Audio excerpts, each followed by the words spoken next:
Hey guys, today I thought that I would show you a little tutorial on an easy watercolor piece of artwork that you can do.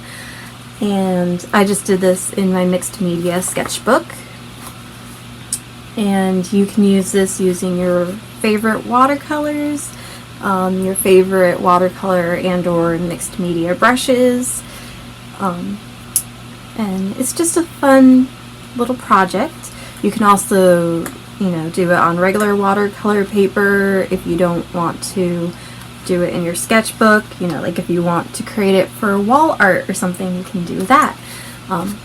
And as you can see, I did add a few stickers to mine. That's if you want to, if you have any like mistakes or something, and if you want to like cover them up if you don't really like them, or you can leave them as is and embrace the mistakes because they're happy accidents. But either one, I decided to cover some of mine with the stickers. But it's fun to play around with. It's pretty easy. There's not really any right or wrong way you can do it. As I said, I did this in my Strathmore Mixed Media Sketchbook, and for myself I used watercolor pens, like brush pens. So I used my Kingart Brush Pens that I got in my Art Snacks box.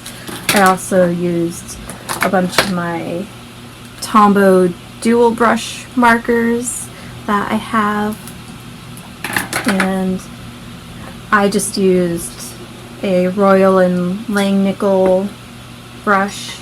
I just used a flat brush. It says 10 on it, so I'm guessing it's a number 10 flat brush. I really don't know much about paintbrushes and like the numbers and stuff, but I just used a flat brush. But you can use, like if you wanted to use a filbert brush or a round brush, or anything.